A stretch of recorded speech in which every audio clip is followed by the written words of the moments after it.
The new Samsung Galaxy Z Fold 5 has landed with a brand new flat fold, a faster CPU, and a slimmer design. But at a starting price of $1,800 before discounts or trade-ins, that's a really hefty price. So does it stack up, or is this a phone that you can skip? I actually skipped last year's Z Fold 4 because the upgrades from the Z Fold 3 were fairly minimal, but I was interested in testing the 5's new design in hand. So I purchased this one out of pocket. Huge thank you for watching my videos and subscribing, as that helps me bring these new devices in for review. My short unboxing video shows what's included in the box, and it does come in a few colors. There's blue but icy, there's gray, black, and my choice, which was cream. To be honest, I find these colors to be kind of dull and unexciting. I like the phantom white from the Fold 3 because of that almost holographic rainbow shine. The newer colors are matte, and they don't really give off any kind of personality to me. I've never been more bored in my entire life. But Samsung did give us a ton of great trade-in deals this year, plus a free storage upgrade from 256 to 512 gigs for that $1,800 starting price. The phones just shipped around August 11th, though some folks like myself got them early, which good job to Samsung on shipping these phones out early this year. By the way, huge thank you to my Patreon s'mores and my YouTube channel members for supporting unsponsored videos like this one. Your support makes these videos happen. Now, even though the colors leave a lot to be desired, the design does have some improvements. Now, we've got this really beautiful aluminum frame. It is a shiny frame with that matte Gorilla Glass Victus 2 back. All of the ports are in the same spots, but the flex hinge is very improved. Unlike the previous folds, the new one has zero gap when you fold it. It is so neat. Now, this is best demoed side by side with my older Fold, which you can see here, like my Fold 3. Here you can see how much thinner this new hinge is and how much thinner it makes the whole device when folded. It looks a lot more premium and it feels less bulky. It looks cleaner and more chic. The hinge does not stick out as far when it's folded, and it's less rounded. And when it is open, the screen snaps to 180 degrees with this very subtle shift in friction. Opening and closing the phone feels less resistant than the older Hinge too. Like, you know how power steering kind of works with your motions? That's how this new Hinge feels. The redesign gives this phone smaller dimensions all around, and it sits at 13.4 millimeters thickness and 8.92 ounces. Now, Samsung says that the new 5th generation Hinge will withstand about 200,000 folds over 5 years of usage, which is also how long their devices now get security updates too as of this year. The phone is IPX8 water resistant. Now, that does not include dust resistance at that certification level, which tells me that I probably shouldn't take this to the Renaissance Fair. It's very dusty there. This cover display is still 6.2 inches. It is an AMOLED display, and it has that nice 120 Hertz refresh rate whenever you're moving around, which you can change in the settings to conserve battery. It's also very nice and bright, on par with my S23 Ultra. Now, here are all the specs of the cover display. Feel free to pause and read over if interested. The cover display is still really narrow, as you can see here. It's honestly too narrow, in my opinion, to be useful for anything that involves typing. Now, I do use a customized Gboard keyboard here, and I did change some of the preferences to help with this, but you can't make a physical display any wider, so there's only so much you can do. This is a very flat display. The bezels are comparable to other folds. No really defining changes here. The main display is also pretty similar to older folds, with one very major improvement. The AMOLED display's dimensions are still 7.6 inches, and you will get that nice, crisp, high nits brightness, along with that aspect ratio that makes this slimmer than the Pixel Fold. The bezels are certainly thinner than my previous Fold 3, and the crease, you can barely even see the crease. It has improved a ton. Now, I don't notice the crease as much whenever I'm moving my finger across it, for example, back and forth. It does seem shallower and fairly smooth. Now, obviously, you can still see it, especially when I point it at my lights, but compared to my Fold 3, it's much nicer to use. I would say it's on par with the Pixel Fold's crease, which I was also really impressed with. Now, if I was to be nitpicky, I noticed noticed that the protective screen cover that's over the AMOLED display, it leaves a little bit more room on the left side than on the right side. And that made me realize that the bezels on this phone are a little bit wider on the left side.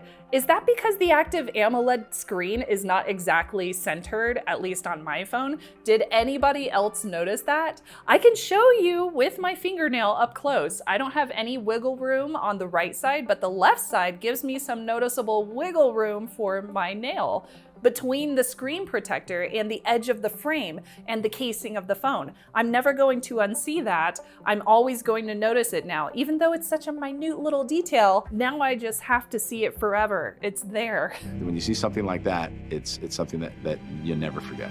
Now, I took a whole slew of photos and videos with this new phone, both in an outdoor setting and indoors. But first, here's the specs of the rear camera, which do protrude a little bit farther, but you will probably notice that the specs have not changed very much from the Fold 4.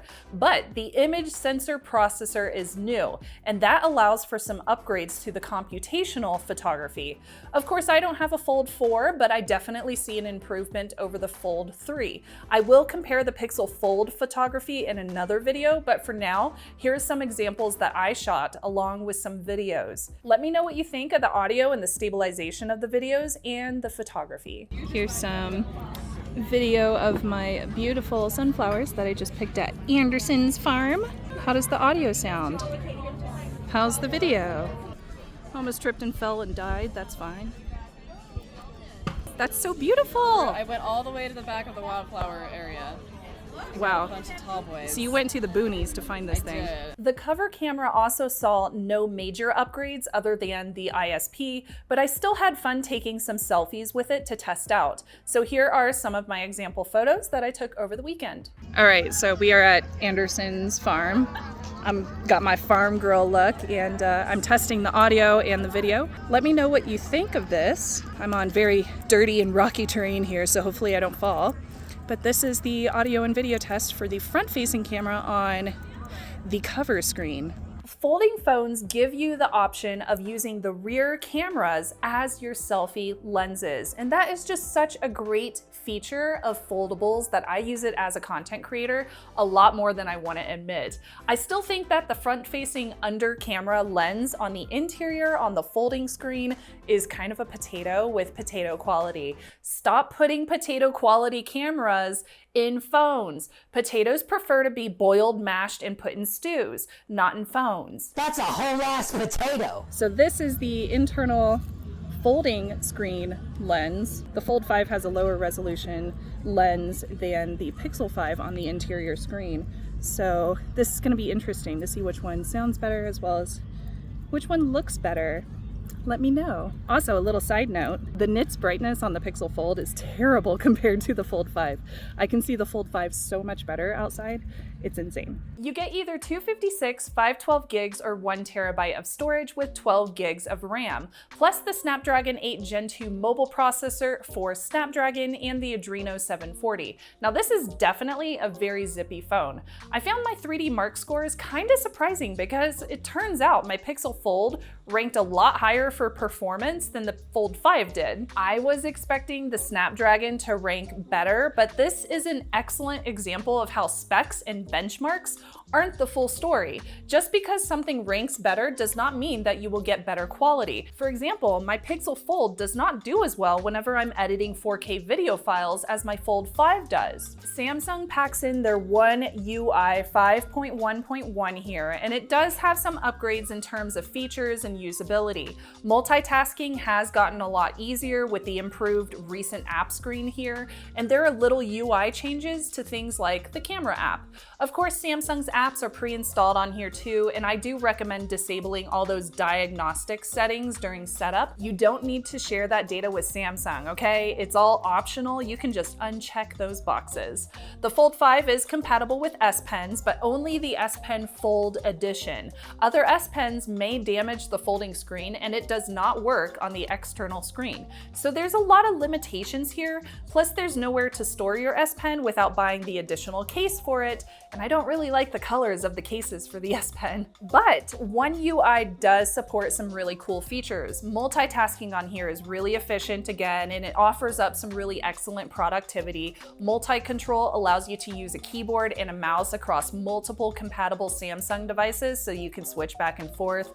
They also offer 5 years of security updates, like I mentioned previously.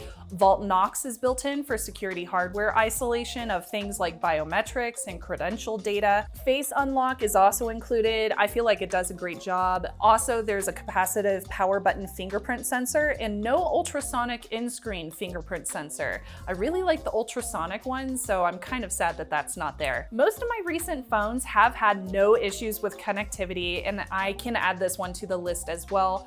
5G speeds here in Denver are as expected. Keep in mind your own carrier location and physical obstructions will make your speeds vary a little bit. The Wi-Fi 6E built-in gives me really fast speeds. Bluetooth 5.3 is included, that's new, and it also offers a great connection to my earbuds. Now there are 2 speakers. There's one at the top, it's right here, and then you flip it around and there's one down at the bottom. I think those are pretty standard sound quality, but slightly better bass than my older Fold 3. The screen on time is great in my tests. With the 4400 milliampere hour battery, I got it down to about 5% after 12 hours and 30 minutes of use, and that's 11 hours and 15 minutes of screen on time. That's with full brightness, 120 Hertz, and I had the Fold open the whole time. You will get better battery in normal usage days, more like a day and a half.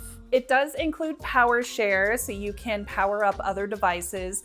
Qi wireless charging is included and fast charging via wired. Now wireless will get you about 15 watts and wired tops out at 25 watts. Honestly, since the upgrades are so minimal, if you don't mind a hinge that does not close all the way, you might want to just look at getting a Fold 4 if you can find a sweet deal on it. Or if you currently have a Fold 4, you don't really need to upgrade.